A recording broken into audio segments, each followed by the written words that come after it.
Hi guys, mabuhay! Welcome back to our channel. This is Efrain, your hardinerong kapitbahay. It's another day and another plan to discuss ano pang hinihintay mo. Tara, samahan mo ako at magkwentuhan tayo.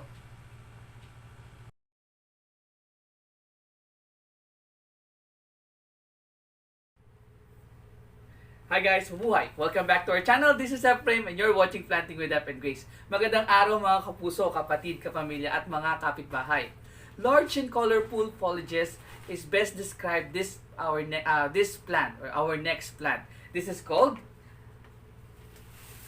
Condyadium variegatorum. Okay? Condyadium variegatorum. So, as you can see, you might be able to tell, okay, this particular plant, masyado siyang common, kumbaga. But as you can see, this is also known as the garden croton, Petra croton, and San Francisco plant.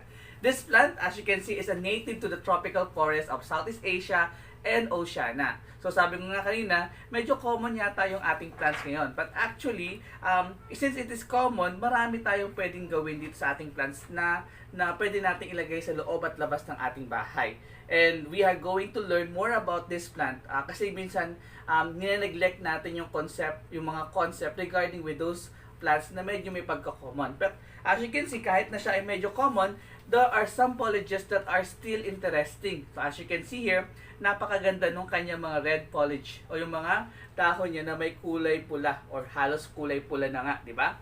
So, let's try to identify this one. So, this is the croton. This is an easy to grow house plant and known for its variegated foliage. Kasi yung usual natin alam sa variegation, it is just a color between white and green and some yellow. So, pero as you can see, this particular plant may exist in different variegations. Okay? At saka ang maganda rito, nagkakaroon siya ng iba't ibang mga patterns. Okay? So, what are the colors that you might be able to discover or covered on this particular plant? Of course, you could look for some green color, scarlet, orange, and yellow splotches. Now, in the wild, sabi nila, they grow as large as 10 feet tall. Just try to imagine, napakatangkad niya, okay? But if you're going to keep this sa bahay or kaya sa garden, they stay a lot smaller. So, if you're going to ask me about that, well, of course, sa tingin ko medyo maganda naman kung ganoon ang ating sitwasyon kung ikikip natin siya sa loob ng ating bahay. Okay. So, ano pa ang kailangan nating matutunan for this particular plant? Of course, we have to look primarily with the type of soil. But before that, let's try to look into the soil na ginawa dito or ginamit dito ng aking binilhan. So actually, what they're able to do is they have a what do you call that? Mixture noong tinatawag nating mga cheap medium na cheap substrate natin katulad ng mga rice hull at saka kinumbine nila doon sa ating mga loam soil. So para magkaroon ng konting yung plant natin ay medyo well-draining type. Kasi yun naman talaga ang requirement ng ating crotons o yung ating San Francisco. Okay? So, but take note that the San Francisco or croton plant likes to be kept in moist but not wet environment or wet soil. So, as you can see here, medyo yung aking nabili dito ay dry up o na-dry na siya. So, hindi ko siya masyadong diniligan. Pero, as you can see, medyo basa-basa naman ng konti yung soil pa. So, hindi siya talaga totally na matigas. So, the rice hull provides yung tinatawag nating yung may pagka-porous, kumbaga, yung hindi siya talaga totally na pag natuyo ay matigas na clay. So, yung rice hull, nag-provide siya ng mga spaces para naman makapasok yung some aerations on that particular plant. So, you might be asking, napakalaki na agad nung plant na ito. Because this particular plant is a type of cuttings. So, madali siyang alagaan at madali din siyang i-propagate kasi nga, we could propagate this one by just cuttings. Okay? So, as you can see, this one, this is actually a cuttings already. Okay? Pansinin nyo to. Cuttings na talaga siya. Okay? And maganda rito is, I'm able to look into the plant na nagkakaroon na siya nagsisimula na siya agad tubuan or tumubo yung panibagong or maliliit na mga shoots doon. Okay? So, makikita natin may mga shoots na siya. Okay. So, with regards naman sa temperature, since our plant is, of course, sa tropical country naman siya talaga originate. So, this plant requires a warm temperature. Of course, with that, we have to look primarily, hindi natin siya pwedeng i-keep sa isang area sa ating bahay kung saan napakalamig, kung saan mayroong aircon. Because this plant can, of course, this plant can manage yung mga low temperature, basta wag lang bababa sa 10 degrees Celsius. And another thing about this one, syempre, we have to make sure na siya ay talagang nakakakuha ng medyo warm temperature. Kasi, tingin ko naman, it requires naman talaga, sa laki ng mga dahon nito, it requires talaga na medyo mataas din yung humidity na kailangan ng ating soil. Okay, so in this case, yung aking halaman na na-purchase ay maganda na ang kanyang tubo because of the fibrous roots na yumayakap na doon sa ating pinaka-plant. Okay? And I think this is a good start for this particular plant. Okay? So, what I'm going to do now is I'm going to place it here, dito sa malaking pot na to. Bakit? Kasi I assume na within a certain period of time, yung growth niya ay magiging mas mabilis compare with the other plants na meron tayo. And I'm able to look for something na medyo siguro magpo-form siya ng mas malaking shrub kumbaga. Okay, para siyang kasing laki ng puno. So, yun yung assumption ko.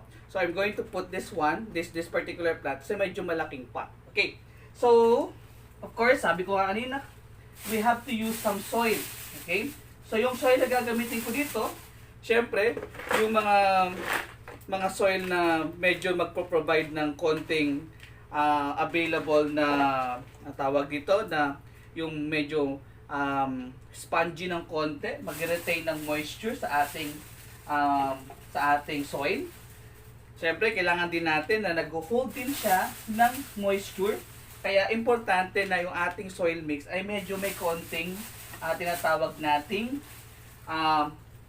rice hull. Okay? Ang maganda kasi sa rice hull, it holds some water at bukod pa doon ay aside from holding some water ay nagpro-provide din siya ng aeration kumbaga. So hindi tayo magkakaroon ng problema kung ma-dry up siya. Ang tendency kasi nito ay yung mga clay loam soil ay nagiging compact. So naiipit yung ugat so hindi sila ngayon makahinga. But when we mix that material with some katulad nito with some rice hull, the tendency of that is it provides some spaces sa loob para maging spongy, para magkaroon ng aerations. Aside from the fact na pag meron tayong konting rice hull, it provides naman yung mga moisture, okay, or it holds some moist doon sa ating soil. So hindi siya talaga totally madadry up, okay? Also, it provides naman yung pag dumating yung pag tayo nagdilig, automatically lahat ng mga labis na tubig, it goes down doon sa kanyang pinaka drainage hole. So, hindi ko ngayon gagalawin to. I'm just going to put this as it is kasi nga ayoko naman na magkaroon tayo ng problema regarding doon sa mga masisirang mga ugat. So, ayoko magbigay ng stress dun sa aking crotons.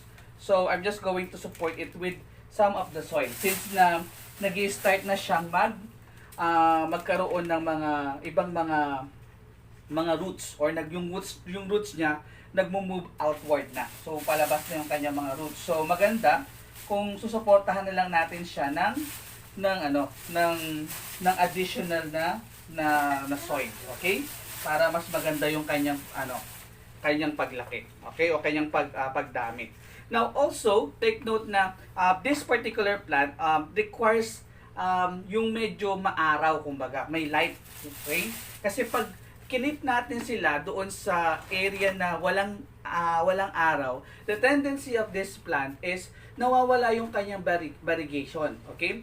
So na-mint or na-highlight yung kanyang color green, okay? So imbes na magkaroon tayo ng ganitong klase na leaves, ay ito ang mangyayari, magiging green lang siya. So if you're going to keep a certain crotons like this one, I would recommend na ilagay natin siya sa labas. Or if sa tingin ninyo ay gusto nyo talaga siyang i-keep sa loob ng bahay natin, siguro we have to put this plant siguro mga 3 beses sa isang linggo na nasa labas ng bahay. Para syempre ma-maintain pa rin nila yung kanilang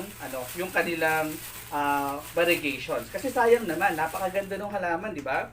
Tapos mawawala lang yung variegations because we tend to keep this one inside the house. So, syempre, yun nga yung habol natin eh. Magkaroon ng ibang kulay yung ating loob ng bahay. And the the best thing here is, pag nilagay natin or sinubject natin yung ating plant sa isang environment, o sa isang environment na na maaraw, so it creates now yung, or it highlights yung yung mga color nung dahon, kumbaga. Okay? So, in terms of the waterings, as I've told you a while ago, best talaga kung tayo ay, kung yung ating plant ay pananatilihin nating evenly moist yung ating plant. Okay? So, that's why I'm putting now some of the rice hull here para medyo hindi talaga totally na mawala yung moist. Okay? So, in terms of the watering, of course, we have to determine muna kung talaga bang totally dry out na yung ating soil, kasi mahalaga din yun para hindi naman natin ma-overwater yung plant. And alam nyo naman, pag na-overwater ang plant, medyo nagkakaroon tayo ng root rotting, so hindi maganda, kumbaga. Okay, with regards with the humidity, as I've told you a while ago, the plant requires a high humid environment kasi nga, it is a tropical type na halaman. Okay? So, in order for us to increase the humidity, of course, the rule here is we have to place the plant or yung ating pot na may plant into a basin na mayroong mga pebbles, tapos yung pebbles nakasubmerge sa water. Tapos doon natin ipapatong yung ating pots para ma-increase yung humidity sa surrounding niya. Okay? So, now regarding with the fertilizer, well, the plant, actually the plant does not need that kind of fertilizer. Pero, pwede nating ilagyan o lagyan ng ating fertilizer, especially during the time na siya ay lumalaki. Okay? Lumalaki or actively growing, kumbaga. Like this one. So, pwede natin itong lagyan ng fertilizer kasi kung gusto natin ma-increase yung kanyang height. Okay? Pero as of the moment, siguro I would skip ko muna siguro yung fertilizer kasi as you can see, hindi naman siguro niya kailangan ng maraming fertilizer, kumbaga. Next, regarding with the propagation, as I've told you a while ago, nakita nyo naman kanina na yung aking plant ay malaki na agad totally at meron na siyang talagang magandang dahon because of stem cutting. Because the best way to propagate the crotons or San Francisco plant is by stem cutting. Siguro mga 4 to 6 inches stem cuttings. That is the best size na pwede natin gamitin para magkaroon tayo ng another or new plant. Okay? So how are you going to do that? Yung iba kasi ginagawa nila tong water bonsai, kumbaga. So what they do is they get the plant material tapos inilalagay nila sa tubig. Well, maganda rin naman yung practices na yun. Yun nga lang, I still prefer yung natural manner na siya ay lumaki sa pamagitan ng soil substrate, kumbaga. Well, siguro one of our vlog, maybe we could look into that opportunity para tingnan namin naman paano ba ginagawa ang isang water bonsai gamit ang ating mga crotons. Okay? So, usually kasi, the start pa lamang nito, pag nagkaroon tayo ng cuttings, ang ginagawa nila, binababad nila sa tubig and let the roots ay tumubo from that particular water. Okay? From the water itself. Ang mahirap lang dun kasi, may chances kasi na maputol yung mga roots na yun pag itaninim natin sa soil. Especially kung we're not careful enough sa pagre-repot or sa pagre-replant. So, yung iba, ang ginagawa nila, they get the stem cut, yung stem cutting, tapos sa kanila tinutusok na mismo sa soil para diretso na siya. Okay? So, either or, pwede naman nating sundin parehas yung way ng propagations nila. Okay? So, maybe, siguro next time, pag medyo malaki na to, and I could do some stem cuttings for this particular plant, we could show you also. Okay? Now, in terms of the care and maintenance, this particular croton leaves, as you can see, ay napakalaki ng mga dahon, di ba? This is a dust magnet, kumbaga. Kasalaki ng kanyang mga dahon, nangongolekta siya ng maraming dust particles. So, in order for us to maintain yung kanyang magandang dahon, syempre, we have to gently wipe the leaves with a moist cloth. Yun lang naman. Siguro mga twice a month. Okay? Para maging dust-free yung ating mga dahon. Okay? Now, in terms of repotting, of course, you could, since na yung ating plant na croton ay lumalaki siya, we have to choose syempre yung tamang pots.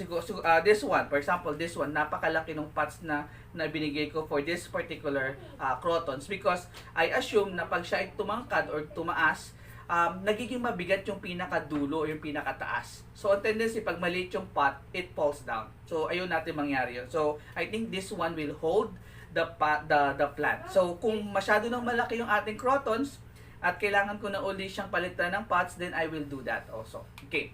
Now, in terms of the toxicity, this plant, of course, unfortunately, all parts of this plant are very poisonous, okay? Especially yung seeds. Kaso, the seeds kasi, usually kasi yung seeds kasi napuproduce with the flower. So, itong ating crotons, they produce also some flowers, okay? So, pag nag-produce ng flowers, there is a pollination, napuproduce yung ating seeds, of course. Yung seeds, medyo may meron siyang poison, kumbaga. Pero in that case, we still recommend this particular plant sa loob ng bahay natin provided na wala tayong masyadong mga pets or alaga, mga children na medyo makulit, no? So, when damaged, as you can see, the croton produce a milky sap that can be irritating to the skin at lalong-lalo na syempre sa mata. So, yun yung nagiging problema ng mga bata, especially pag natalsikan sila ng liquid na sap or ng sap sa kanilang mata, kinukusot nila or ini-scratch nila yung kanilang eyes. So, if that's happened, we have to we have to thoroughly wash the face at saka yung mata, or if there is something na talagang worse na, we have to go to the hospital already. Okay, pests and diseases, of course, the crotons are usually pest and disease free, especially pag siya ay nasa labas ng bahay. Though they are susceptible to common houseplant pests. So pag nilagay natin sa loob ng ating bahay at nangongolekta siya ng maraming dust particles at hindi natin nagagawa yung paglilinis ng kanyang mga dahon, well, this plant is actually medyo susceptible siya dun sa mga houseplant pests. Katulad ng mealybugs, spider mites, and scale insects. Kasi yung maganda kasi gusto nilang tirahan yung medyo maalikabok na dahon. So, if I were you, siguro kasama yun sa pag-aalaga ng halaman. We have to be diligent enough to clean our plants, especially yung mga malalaki ang dahon katulad ng ating crotons. Okay? So, guys, I think that's all, folks, with this particular plant, the crotons. I do hope na nag-enjoy kayo sa ating pag-uusap, sa ating pagkwentuhan regarding with the crotons. And again, you're watching Planting with Dep and Grace. Please watch and subscribe to our YouTube channel. And we are very thankful sa mga nagsusubscribe at patuloy na nanonood sa aming channel. And of course, you may add to your list our FB page sa Maria Gracia at ang Lihim na Hardin. If you have some comments, suggestions, stories that you want to share with us regarding with the plants na piniture namin, well, of course, we welcome it na open arms pa. Okay? So again, thank you and goodbye!